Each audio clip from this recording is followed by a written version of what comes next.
the internationalization of Indian rupee. So you might be hearing this term nowadays, de-dollarization, or de-related terms. It could be de-dollarization, it could be de-industrialization, it could be decentralizations. A lot of D words are there, and also we find the latest kind of word starting with D is de-risking. You know, the Germans, the Europeans, they have started talking that they have to de-risk themselves from China. Okay, de-risking, kind of, they find that, well, with the involvement of China, their huge involvement with China, they have become dependent on China in many ways. So in the future, China is coming out with a strategic threat to USA, as well as China was never a strategic threat to Europe, but now because of USA, they have started considering China as a threat. So they are using the term de-risking. Okay, de-risking, sort of. In other words, they are trying to do something. This is called delinking, in fact. Okay. So these D words are, starting something with D thing, D kind of thing, de-dollarization. And if de-dollarization happens really, then what is the possibility of Indian rupee to be a global currency? That is our focus today. Okay. So let me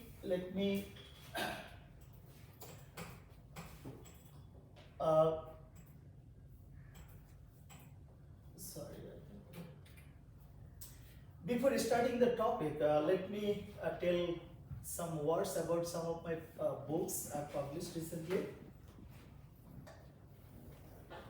Not some of my books, in fact, these are all books I have published so far. This book was published in 2017, and the title of the book is Towards Common Future, Understanding Growth Sustainability in the Asia-Pacific region, edited book with one Indian professor, Professor Munim. He was a professor of IMI, recently retired, and another professor from my university. We published this book, and we have received fairly good response. In terms of downloads, we find that from the publisher's side, it's 10,000 downloads, so fairly good response. My second book is individually, not individually edited, but individually edited. It's on Bangladesh, Bangladesh's economic and social progress from a basket case to a development model, published in 2020. And 2 months before I got the third book. It's on two Bengals. I hope you know two Bengals. Two Bengals means Bangladesh and West Bengal of India. Two Bengals. And before 1947, they are together. So we thought that as I have developed my expertise sort of thing on Bangladesh, and Professor Bonik is from India, so why not? We thought afterwards that, well, we can do something on two Bengals, and this is the result of those efforts. We wrote the two Bengals, a comparative development narrative of Bangladesh and West Bengal of India. So if you look at the books, all these books, then you can understand that I have the interest on Asia, Asian countries, Asia, and so on. So with this, let me tell you that, well, these are the things, these are the points I like to touch upon today. First is introduction, and there we like to give a brief introduction of dollarization of the global financial order. Then the question, why the question of de-dollarization right now? Then any sign of the happening of de-dollarization? Are you getting any signal or signals from the international financial world that something is happening? So I'll try to address that one. And if world is de-dollarized, then what should be the future currency order of the world? Currency order, I am using a term, currency order. So what would be the future currency order? And then what is the possibility of rupee to be a truly international currency? What are the prospects for that? And some concluding remarks will be there at the end. So Well, maybe before talking about the de-dollarization part, I have to say a few words about the world and the development starting from 19th century or 20th century. Now, all the major wars brought long-lasting permanent changes in the then existing order or world order. And if you look back to 20th century, you can go back also. But if you look to 20th century, you find that during this time, some major events happened, basically in the form of wars. So we have First World War, we have Second World War, we have Cold War, and in the 21st century, we have a major event which is called Ukraine War. This is the latest edition. But if you look these three wars which were in the 20th century, Ukraine war is a localized kind of fighting, a spot on a single land, isn't it? Basically in Ukraine, and to some extent, Ukraine is responding and attacking parts of Russia, but it's very localized in the form. But if you look at the impacts may be even bigger than the impacts of First World War. What we are seeing today is there. So I'm trying to say that after every big event in the 20th century, basically say world wars, we find that there are changes, permanent changes or long-lasting changes that took place. So after the First World War, we find that USA started showing its face as a global power. At the same time, we see the decline of UK in the global order. UK was the global superpower, isn't it? And there is a saying, if you remember, that sun never sets in the British Empire, isn't it? That sort of thing. But we find that that very big power started declining and another power started emerging. But in the Second World War, and in between, means, we saw that it was rising, USA was rising, and UK was declining. But in the in between, another power was trying to assert itself, and that was Germany. In between First World War and Second World War. First World War was also because of Germany, but under Hitler, we find that another power was emerging. So the existing power, which was and the superpower till then, UK did not tolerate this.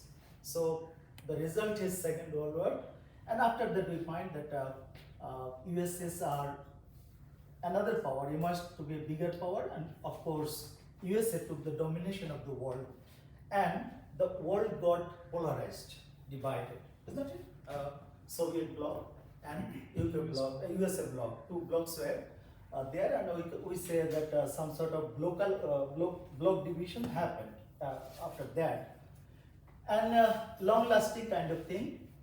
So again, we feel this is long-lasting, and in between from this period, 1945 onward to 1991, or say in the 60s, starting from the Cuban crisis, Cuban Missile Crisis, there is a crisis called Cuban Missile Crisis. We find something which is called the Cold War. It started, and after that the war continued, and the war ended with the breakup of Soviet Union in 1991. So again, we find that this ended, Cold War ended Soviet Union, but also side by side, US become the supreme power, sole superpower in the world. Unipolar world, we call it sometimes, isn't it? And in this context, what is the place of Ukraine war? That is our issue, isn't it?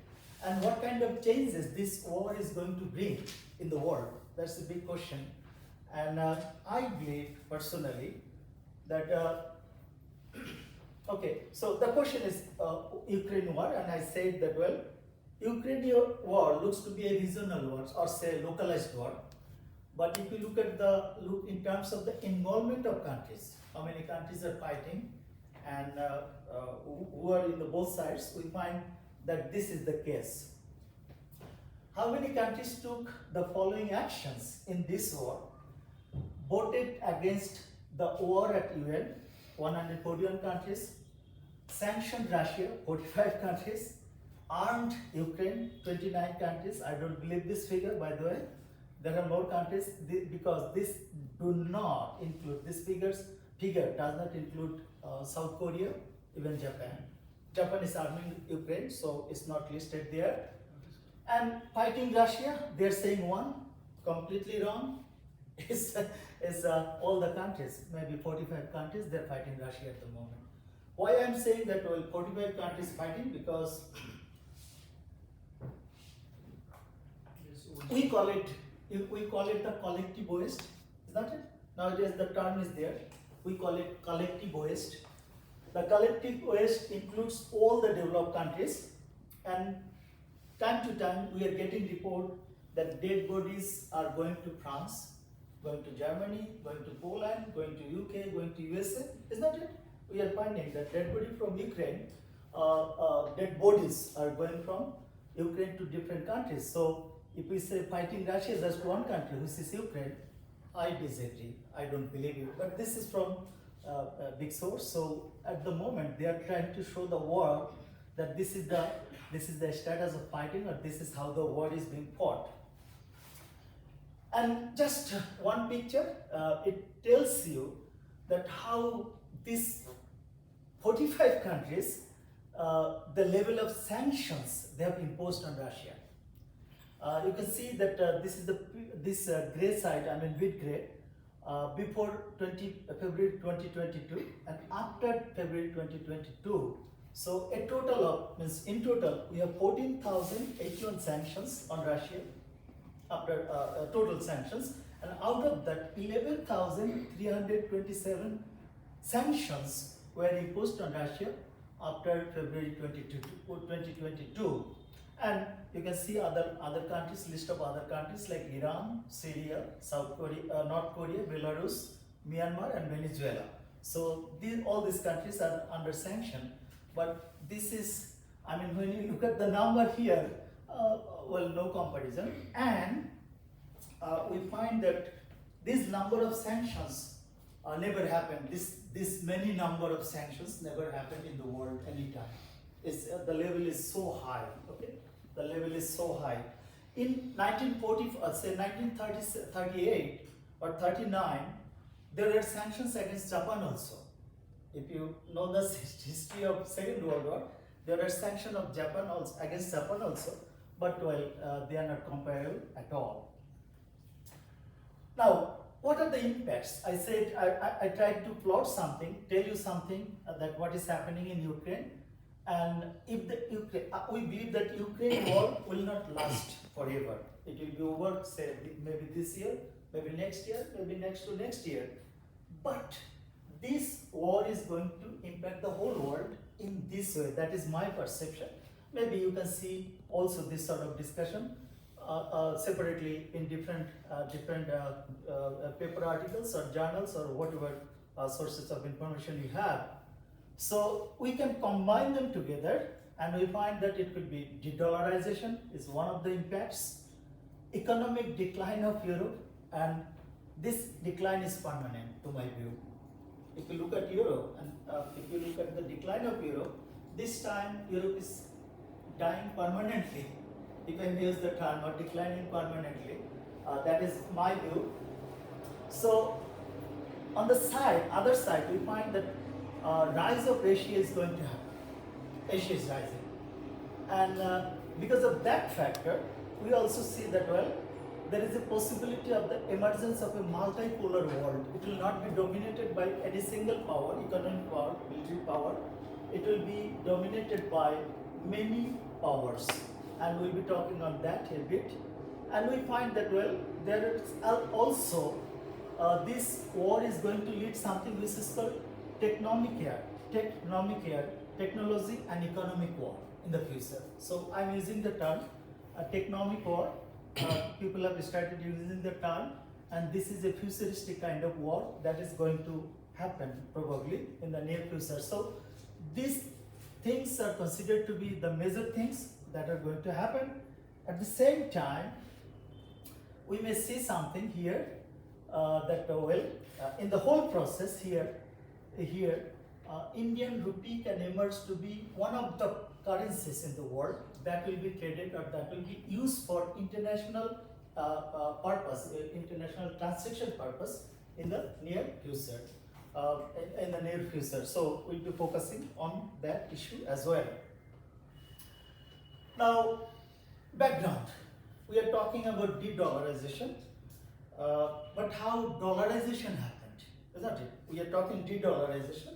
So there is a process, earlier process where dollarization happened.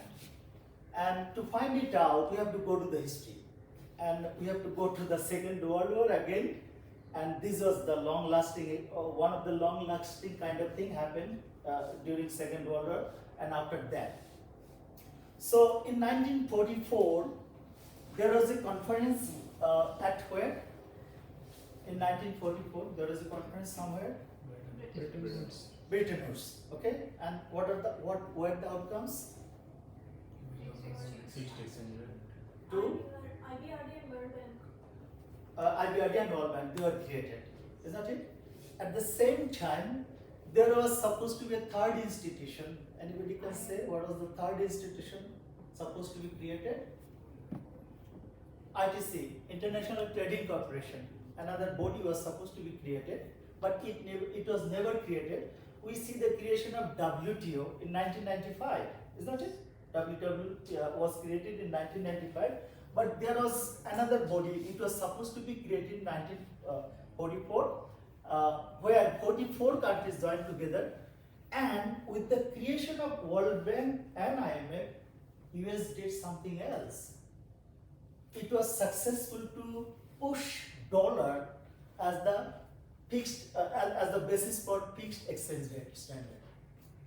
It was earlier gold standard, isn't it? Gold standard was the standard, but we find that as a power, as a superpower, emergence of a superpower, we find that dollar was accepted as the base currency for determining fixed, determining exchange rate all over the world. So US dollar was accepted as the base for fixing the price of other currencies. This was a very, very, what should I say, very visionary kind of thing that US could do. So, and after that, somehow this system of fixed exchange rate broke down in 1973. If you look at the history of exchange rate, because of, again, 1973, anything comes to your mind? Arab-Israel war, isn't it? It was in 1973. And because of that factor, that war, we find that US tried to keep this system in place, and there was an agreement, we call it the Smithsonian Agreement. But Smithsonian Agreement was from 1971 to 1973. After that, the whole system collapsed. And we find that this demand and supply rule, that is where the floating exchange rate emerged. In the international order, the floating exchange rate emerged in 1973 with the demise of this system. But in the very same year, US could do something very, very good for them. US successfully pressurized or persuaded Saudi Arabia to accept dollar for trading of oil. So we find something which is called the emergence of petrodollar. Petrodollar started in 1973 because all the oil started selling by dollar. So we find the emergence of petrodollar, and over a period of time, all the oil exporting countries, they accepted the same rule that oil would be traded by just single currency, that is dollar. So, and by this move and move, we find that subsequently, this dollar was accepted for trading purpose in other commodities as well, all over the world, okay? So, if you look at the present situation, I believe that about 70% of the trading of commodities all over the world is basically done by dollar. 70%, rest of the thing could be barter trade, could be other exchange rate, but 70% of the total commodities of the world is traded, and 70% means our total trade in 2022, trade of goods and services was $25 trillion. So you can easily understand that 70% of it is a quite huge money.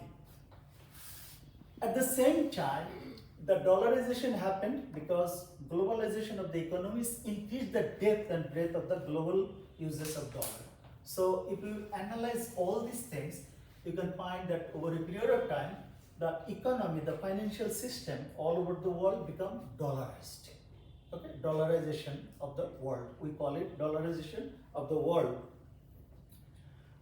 Okay, at present, we find the uses of dollar in this global uses of dollar in this way. It is working as a reserve currency. It is used as a currency for doing trade. I have given the example already. And finally, it is a currency for exchange uses. What is that? Suppose you are going to some place in Africa, very unknown place. I mean, not many people in the world, they know the place. But even then, you are comfortable to carry some dollars in your pocket, isn't it? If you feel that, well, if I have dollars, I'll get this converted into local currency anywhere in the world. So this carrying of dollar in your pocket, in fact, shows, we find that, okay, here, only here, we find that in US, there are 2.26 trillion amount, I should say, $2.26 trillion of hard currency in circulation, $100 bills all over the world. This is cash in circulation of the US dollar.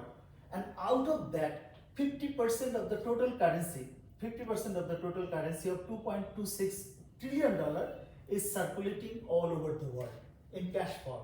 In my pocket or in my bag, I have dollars also with me at the moment. So why I'm carrying? I'm carrying because we have the availability of dollars, and it is accepted by all the countries in the world. So these are three major areas of uses of dollars, and we find it works as a reserve currency. I'll tell you more.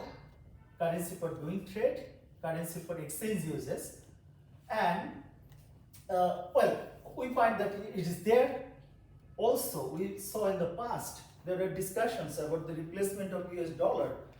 Basically, after in the 80s, 1980s, when Japan was rising, isn't it? If you look at the history of Japan, Japan became the second largest economy in 1968. It became the second largest economy in the world, and after that, it was rising like anything, and it was threatening the supremacy of USA. US were very afraid. So at that time, there was discussion that, well, over a period of time, maybe yen was going to replace US dollar. It did not happen. Again, after the introduction of European Union currency, which is euro, when euro was introduced, 1992, euro was introduced, and again, at the time I was also a student. I was doing my MPhil, and we started talking. Well, dollar might be gone because euro is emerging, euro is coming up, so euro might replace dollar. But unfortunately, that did not happen. Okay. So the question: in the past, if all this did not happen, then will it happen in the future? Isn't it? In the past, we had this kind of discussion, but dollar was not replaced by any other currency as such. In the future, is it possible that other currency will replace US dollar? And this possibility is real because we find that in the process of the whole thing, there are a group of people in the United States, they started or they thought it's better to use dollar as a weapon. And this very weaponization of dollar has in fact unnerved many countries in the world. Dollar has been weaponized.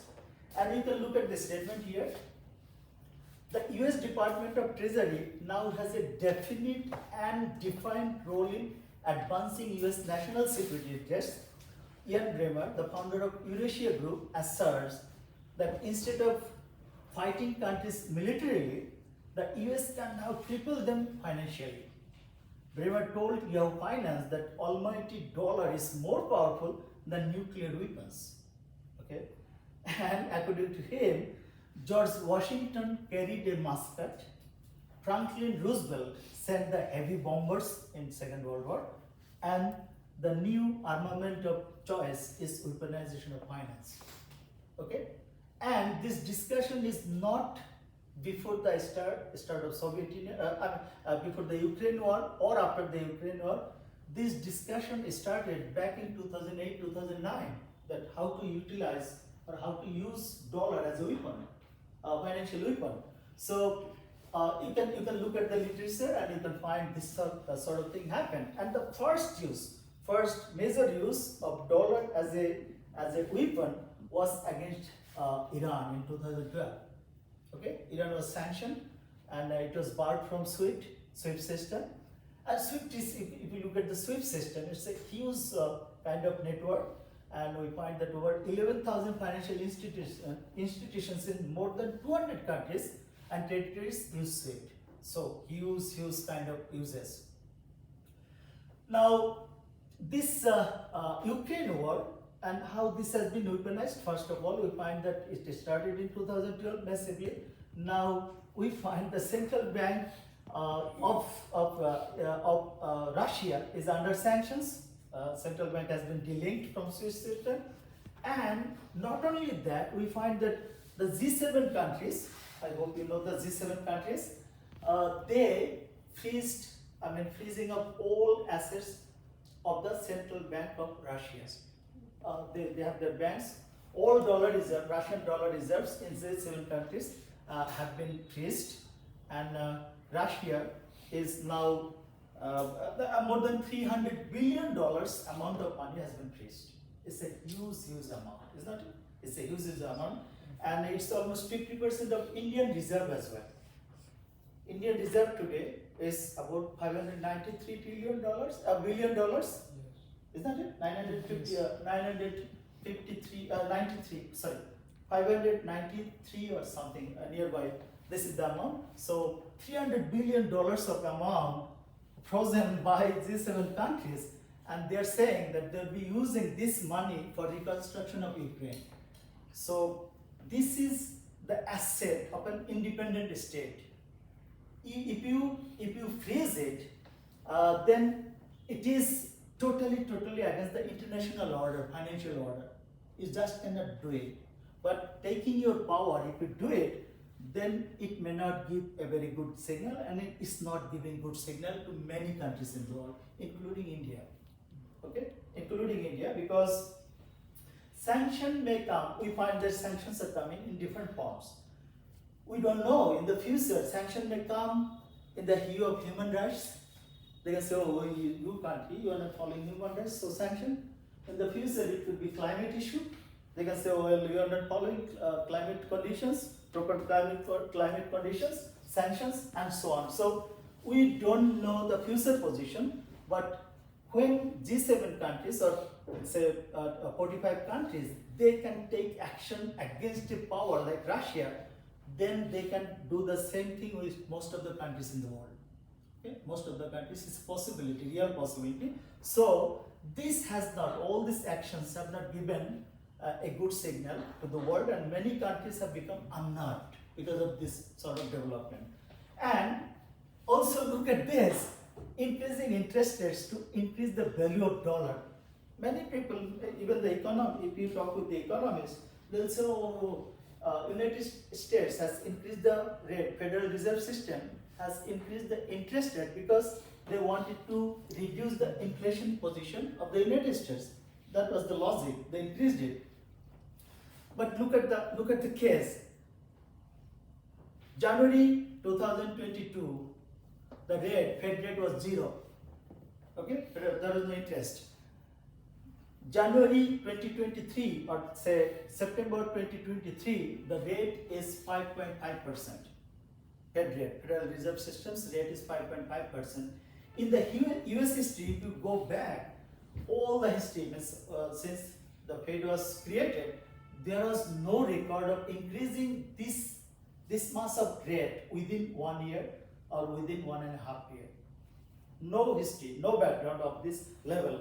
So we just cannot look at the increase of rate simply from the inflation point of view. No. There are other things you can easily understand. I can give my example also in this context. Say, I'm getting some salary, and I joke with my friends that look, I went to Japan in 2010, and at that time, in dollar terms, whatever salary I was drawing, my dollar salary has decreased. Why? Because at that time, the exchange rate was 77 yen equals $1. Now, that exchange rate has gone 148 yen per dollar. So you can easily understand that in dollar terms, I'm a loser. And in case of Japan, before this, before the Ukraine war, the exchange rate was 115 to 118. Within a short period of time, we find that it has gone up to 148. So you can easily understand that this has happened to Japan, this has happened to India, this has happened to Bangladesh, this has happened to most of the currencies in the world. So by a single move, it has affected the whole world, isn't it? By lowering the value of other currencies, it has affected the whole world. Also look at the way that US is an importing country. It is a huge importing country. So if your currency is valued, if the value of your currency goes up, you are benefited, isn't it? Though had US been an exporting country, this would not have happened, because other countries will stop buying your products because products have become costlier. But in case of US, the reverse thing has happened. They are benefiting out of this move as well. So don't perceive that this is a purely economic sort of approach or economic sort of step taken by the United States. There are some mal motive as well. Okay, so don't accept this as a pure economic kind of thing. There are other things, and we see the proof of it in the discussion of 2012 onward. They talked about this. Earlier they started talking this thing, that do this thing, and many countries will be affected and you will be benefited. Okay, so what are the reaction of other countries by seeing this sort of thing?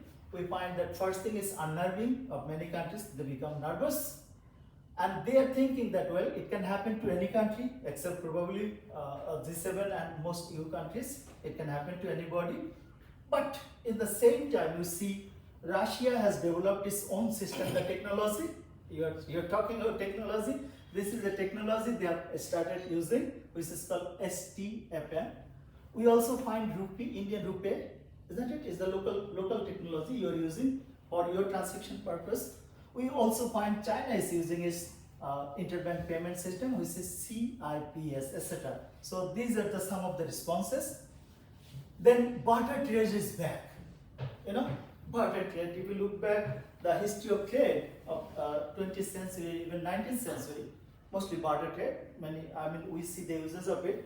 But recently we find that more and more countries are trying to exchange their commodities between them. And also acceptance of bilateral currencies in trade. India is a good example of this, isn't it? India has signed agreement with how many countries for bilateral currencies sort of exchange? 36. 18 agreement working at the moment with 18 countries, and it's increasing, the figure is increasing, including Bangladesh, Sri Lanka, Nepal, UAE is most important kind of thing.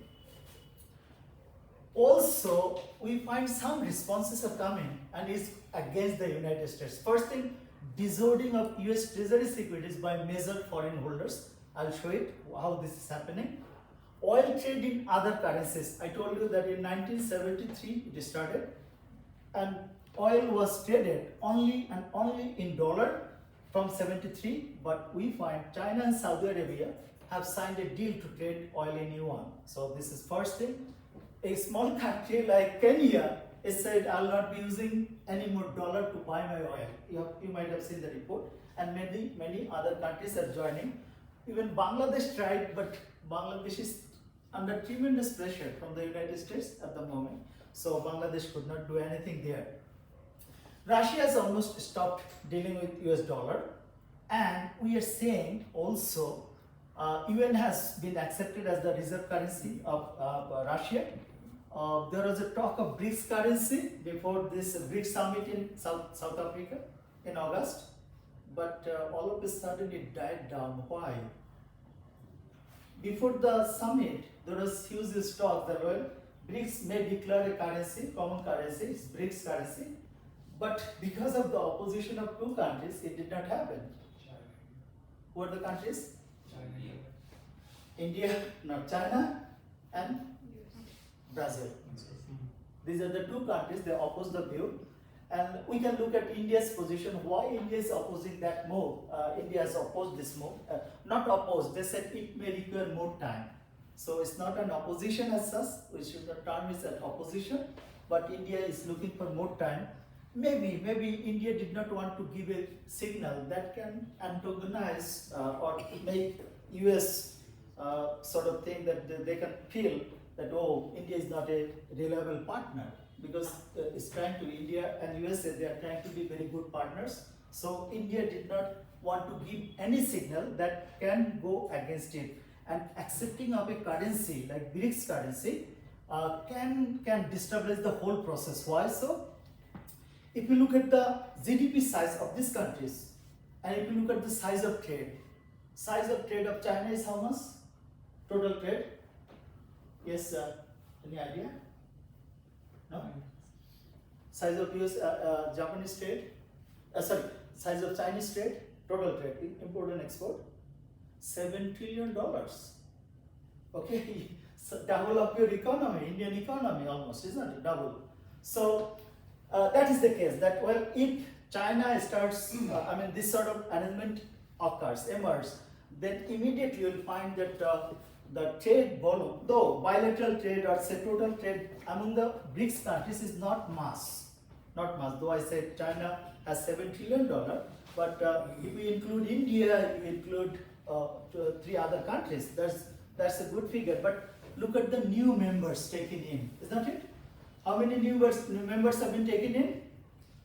10 more countries at the moment, and in the future, more countries will join.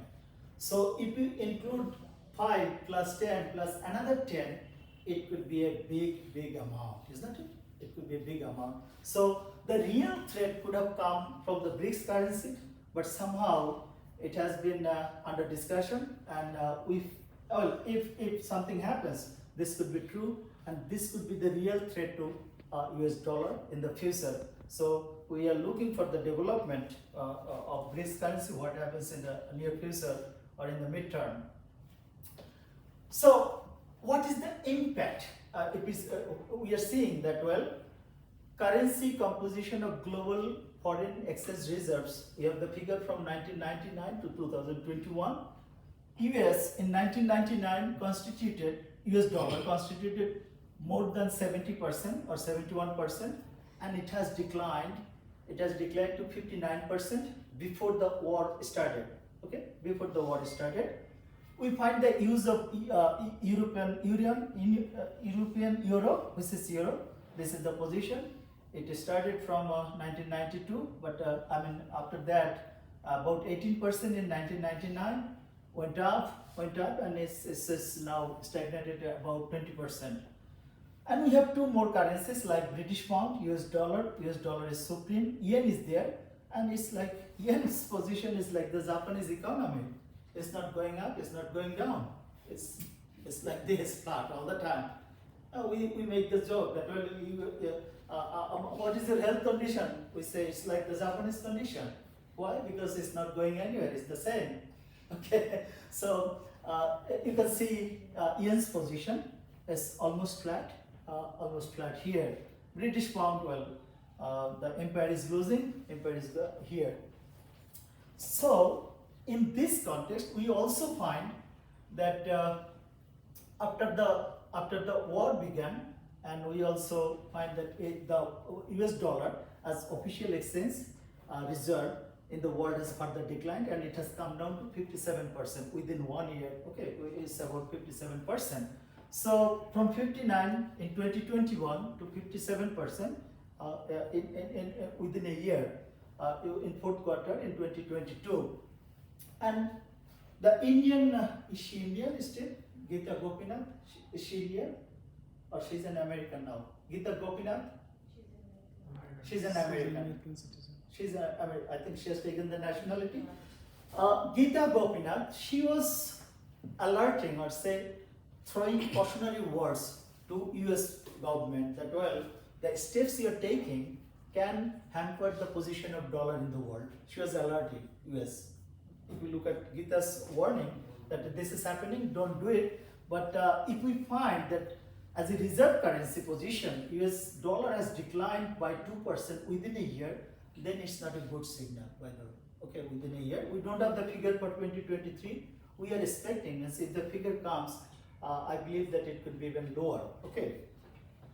At the same time, this, well, this is just for showing that if you look at other aspect, which is called disordering of US dollar, we find that other countries are buying US treasury bills all the time. And we have the figure for January 22 and January 2023. This is the latest available data. And we find that between these two time periods, January 2022 to January 2023, the international countries, I mean countries all over the world, they have reduced their holding of US treasury by $400 billion. Okay, by $400 billion. And that could have been even lower had Japan played a different role. Japan is not lowering the composition, it is increasing the purchase of US treasury bills. So because of Japan, this position has not changed much, but we find that between this time, it has gone down by about $300 billion about. Okay. So from there, we can try to move to see something else.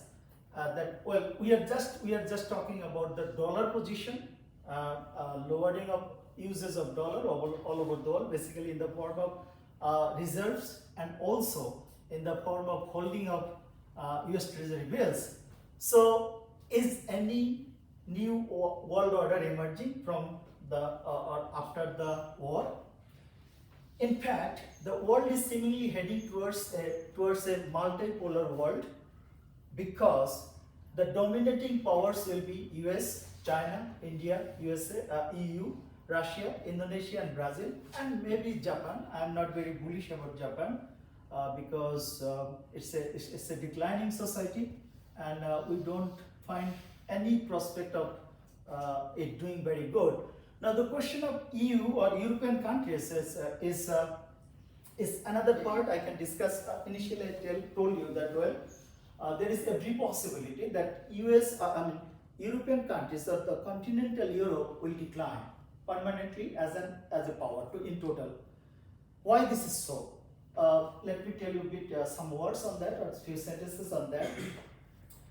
Well, if you analyze the growth and development of Europe since 1945 or prior to that, say go back to 1900, and these were the colonial powers, isn't it? If you look at, they had colonies all over the world. Denmark, very small country, but if you look at the number of colonies they had, it's close to UK. I was surprised to see that. I had a table somewhere else. I can show that how many countries were under British European colonies all over the world, and we find that number of colonies declined after 1945. So the looting process of the colonies of 400 years are over. For last 400 years or more than that, they looted all the countries all over the world except the European and America.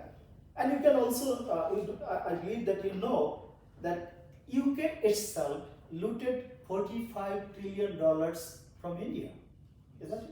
Yes. The figures are available in the public domain, you can find it.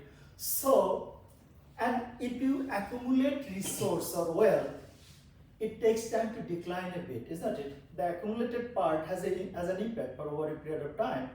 And all the European countries, they started losing their colonies. In the 60s, it got drastically reduced. And in the 70s, I find that most of the colonies in the world, they got freedom. So the colonial looting is over, first thing. That was the real kind of boost for European economies. And also, we have to give credit to them because of the Industrial Revolution, isn't it? Industrial Revolution also took place in the European countries. But after 45, Europe was massively damaged or destroyed. Collateral damage happened. But Europe was helped by USA by the Marshall Plan. You know Marshall, Reconstruction Plan, Marshall Plan. And after Marshall Plan, we find in the 70s, 80s onward, they had their own technology development also and other factors which contributed to the development. In the 90s, we find something else that contributed to the development process. What were those factors? We find it was Chinese cheap commodity that helped the European countries. Also, it was Russian cheap oil. These two factors played massive role for the development process or growth process of whole of Europe. Now, after Ukraine war, it seems that European countries have in fact destroyed all the channels. They don't have colonies, they don't have Marshall Plan, they don't have China, they don't have Russia. At the same time, we are finding Germany is deindustrializing. Many German factories are moving to USA at the moment. And USA, we find that, look at the role of USA. Instead of helping Europe, it is helping to destroy them, might be indirectly. They should understand. European countries should understand that instead of helping them, might be Europe is being deindustrialized. France, basically Germany, by USA, because all the factories which are relocating, they're going to the United States. Okay, they're going to the United States or Mexico. So, and you have to add with this the demographic factor. Whole demography of Europe is very bad. Not as bad as Japan. Japan is having the demographic position, the worst kind of demography at the moment. After that, we have Germany, we have UK, we have France and other countries. So, if they don't have the sources of development and growth, then what will happen? And at the same time, they are also cutting the bridges with China. I said de-risking, it means delinking. So if they delink from China, if they make Russia a permanent enemy, I find just USA cannot save it. On the other hand, US is taking the industries from all these countries. That's why I'm seeing, and you will be seeing better than me because I'm quite old now, and you'll be living more than me, and you'll see, not hopefully, that is what I'm apprehending, that Europe will be declining permanently. It's a permanent sort of decline. Maybe 2, 3 or few countries would be exceptional. One is Poland, another could be some small countries like Lithuania, Latvia kind of thing, very small countries, but they do not constitute to be the Europe in total. So, if still USA would be a power, China of course, India emerging power, EU declining power is still a power, a resurgent Russia. Russia is very important issue at this moment in time. We are finding that all over the world, the Ukraine war is fought on two fronts. One front is media, another front is the real war. And if you look at the media front, Ukraine is winning like anything. All the time is Ukraine is winning, media front. But if you go to the real war, it's total disaster kind of thing. And if this continues, the Ukrainian manpower before the war was 42 million, before the war started. Many estimates are saying that it has come down to 18 million now. 18 million, and more than 300,000, 400,000 people already killed. And you can make a ratio, means when there is a war, against one killed, there could be 3 or 4 injured people. This is the common kind of ratio all over the world. So if you like to see that 300,000 killed or 400,000 killed, make the ratio. A country full of people without legs, without hands, without everything. And people are not there. Young people are leaving the country, and young people are dying. So Ukraine, the future of Ukraine is under threat, and we have to look into that. And if Russia wins the war, it will be a resurgent Russia, because it is fighting all the major countries in the world at the same time. Isn't it? It's a big factor. If you can defeat all the other major forces at the same time, then of course you have to say it's a big power. So a resurgent Russia, if Russia wins the war, then we have to acknowledge that it will be a very big, powerful nation again. Now, when you look at the currency part, euro, we said maybe 20% or even lower. UN has the possibility, but UN has its own problem to be a global currency, single global currency. Yen, we have seen, is not coming up. What about rupee? Is rupee, or has rupee any position to become a global currency? Or what about the BRICS currency we have already pointed out? So if you take into consideration of these alternative currencies, then individually, none of them, excepting this one maybe, none of them has any real power to immediately threat the supremacy of dollar. But we find that trading in yuan, trading in rupee, trading in other currencies, regional currencies, you also know that Argentina and Brazil, they have started trading with a single currency, they have developed a currency. So if many countries in the world, they accept other currencies for transaction purpose, for trade purpose, for reserve purpose, then combine, the share of dollar in the international front will decline. Okay, international front will decline. So in that context, what we are expecting that it could be a multi-currency world order. Okay, there will be many currencies. Of course, US dollar still be supreme or still be dominant, but at the same time, we can find that yuan, rupee, BRICS currency, other currencies, they will emerge and they will take a share of the total currency reserve position or trading position in the world. So at the moment, my prediction, or say my kind of thinking, is that we are heading towards a world which is considered to be multi-currency world order. May not be within 10 years, but think about 20 years from now, think about 30 years from now. It takes time, isn't it? It takes time. So 30 years from now, down the line 30 years, you can find this sort of thing happening all over the world. If no other kind of development happens, that shakes the whole world order again. What is the India's position in the whole context? I hope you have seen it, this figure.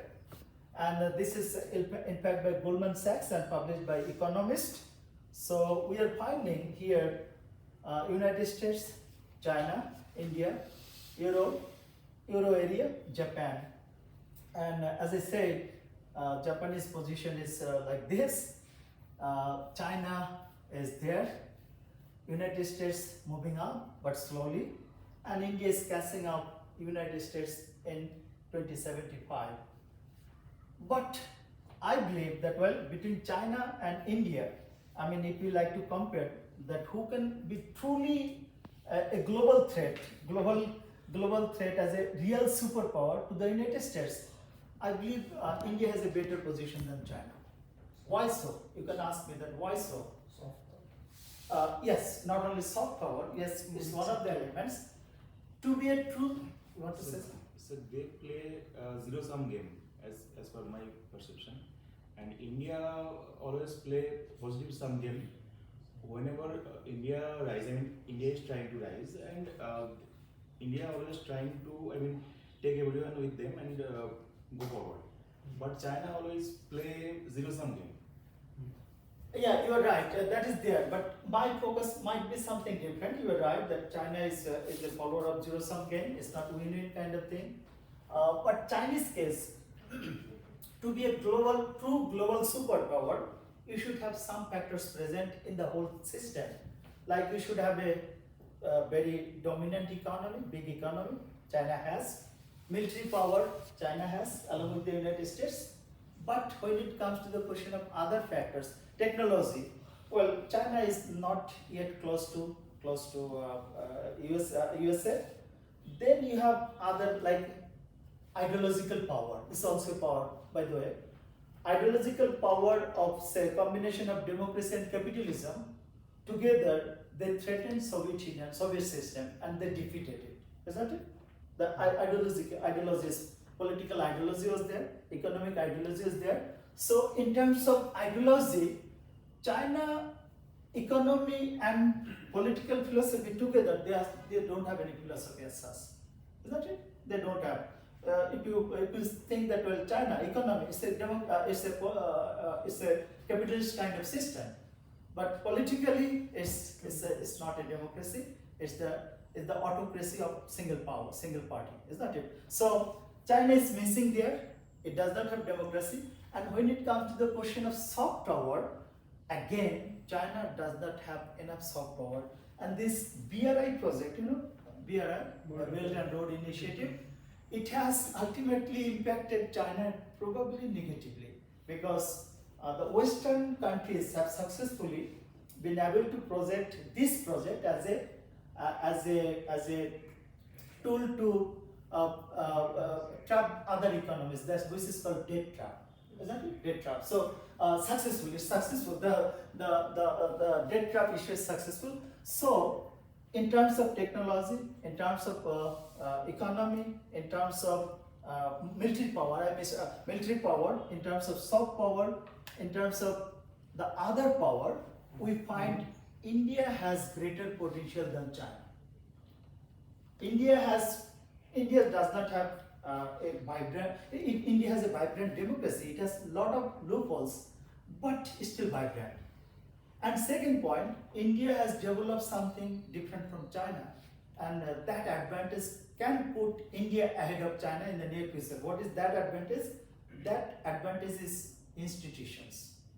India has developed many institutions in functioning the whole system. Maybe they are not running very good, they are not very good, they are not very efficient, but India has developed the institutions.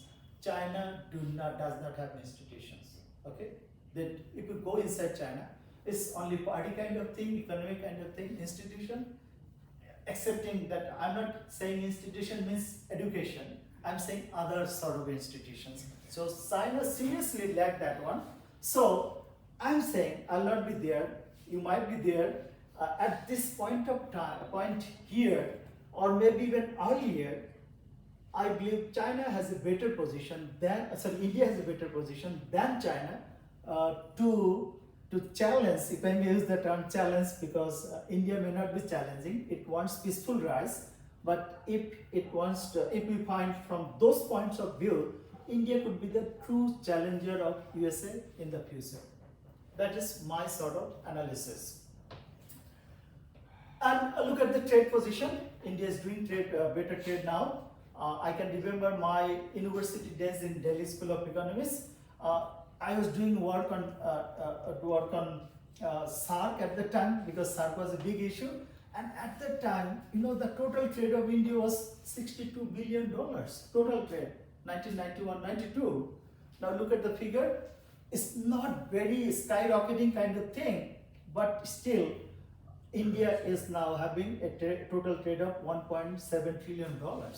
Okay, from 62 billion to 1.7 trillion is a big difference between this period, you can see. So if your trade grows, if economy grows, then rupee has a potential to become a currency which to be considered to be international currency. And many people are already claiming that Indian currency is already a global currency, because if your currency is accepted by more than 20 countries, it becomes a global currency.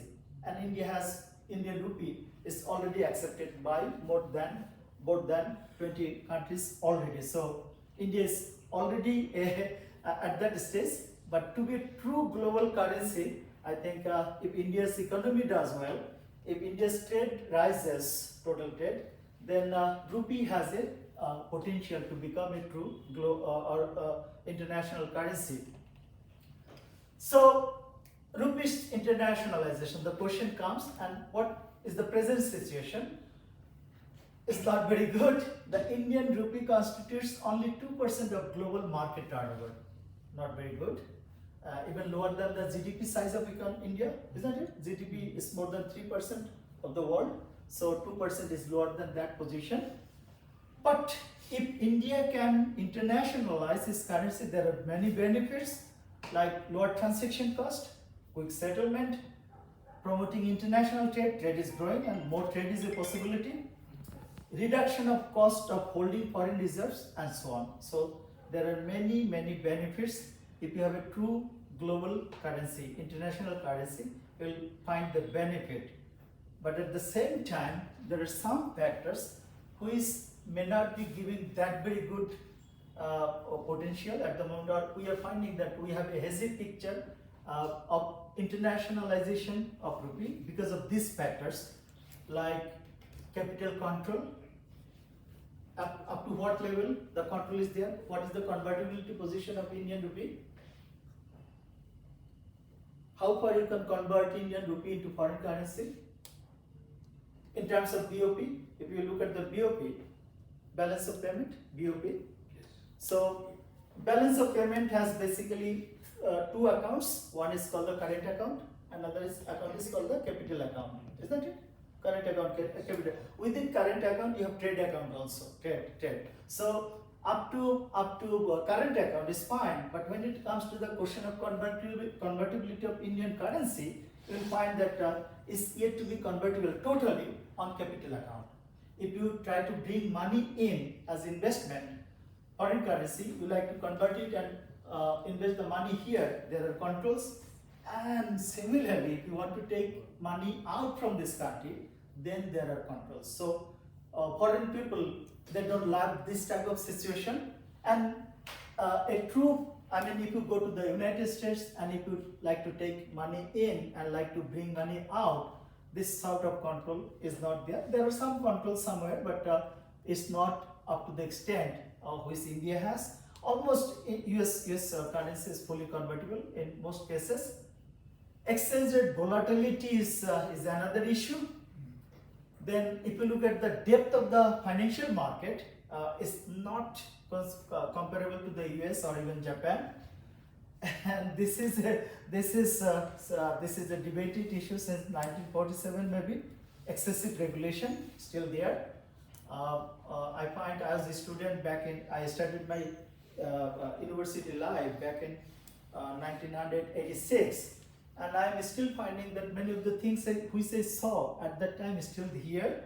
So the regulations part is, government is trying to make India very trade friendly, business friendly, but till today the regulation part is considered to be excessive. And geopolitical factor is another factor. And someone was talking about China. He said China is always for zero-sum game. India might be win-win kind of game policy India is following. So the tussle between China and India is the important factor here. And we find that India is enjoying a very good moment at the moment. Right at the moment, we are saying that, well, it may be the India's moment, or has India's moment arrived, this sort of thing is there. And we find that it could be considered to be India's moment because to tackle China, right at the moment, China is a headache for the whole Western countries. And to tackle China, there is no substitute to India at the moment. This is a very good position for India, isn't it? Very good situation, because if you look at Russia, West is fighting. China, the future enemy, isn't it? They are trying to project it as the future enemy. And if you look at Japan, it's a small country in terms of geographical depth or strategic depth. Japan does not have strategic depth. So which country? Middle East shifting from USA, isn't it? If you look at the position of the Middle Eastern countries, they are shifting, they are drifting away from US. And Turkey is a very small, close to Europe, a small country. So, in terms of economy, we are finding that economic gravity shifting to Asia. If you look at economic gravity shifting, and there, if nobody is there to challenge, if India and China they are together, then there is no chance that the world can penetrate here by any word. There is no possibility. It's a big, huge kind of mass, isn't it? Huge mass. Russia, China, India, big countries. So India is having a good position at the moment. India is enjoying that one, and that very factor is bringing something which is called India's moment or Indian moment. And Maybe that will be reflected also through the currencies, but there are other factors which we can discuss, but I believe that these are the things which need to be addressed if Indian rupee truly wants to be an international currency. I have some general kind of observations. Okay, so this is the last but one slide, and this is overall, not just currency issue.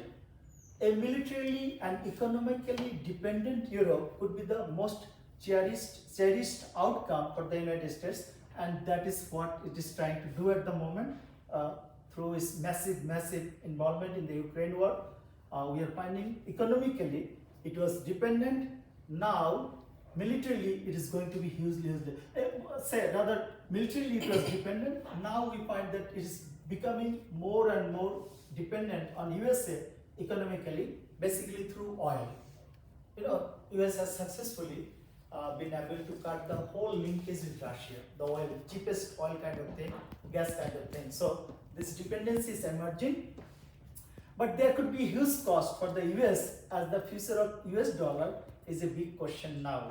So if dollar is less used in the future, in the medium to long term, it has a cost, and US has to bear it. Present fight is proving to be if you look at Ukraine, the present fight is proving to be a fight between financial capitalism and industrial capitalism. This is a fight between capital versus commodity. If you look at Russia, hugely commodity rich country. Look at other countries. Look at other countries. They have huge capital, but in terms of commodity, they look to be quite hollow at the moment. They have been hollowed for quite some time. A tectonic war may be the next in the emerging world. We can find the steps against China, basically by the Western Europe and USA, both economy as well as technology. In these two areas, they are going to attack China in the near future. Who knows? Over a period of time, if India does not listen to the Western kind of diktats, maybe it is a possibility here. Emergence of Asia's economic might shows the rise of a multipolar world, along with China, India, Middle East, Indonesia, and a resurgent Russia is a possibility, and they are set to grow. World may see a multi-currency order in the medium to long term. Indian rupee is going to get a place in that order. Maybe that is the last slide, and thank you very much for listening. I'm open to your questions. Maybe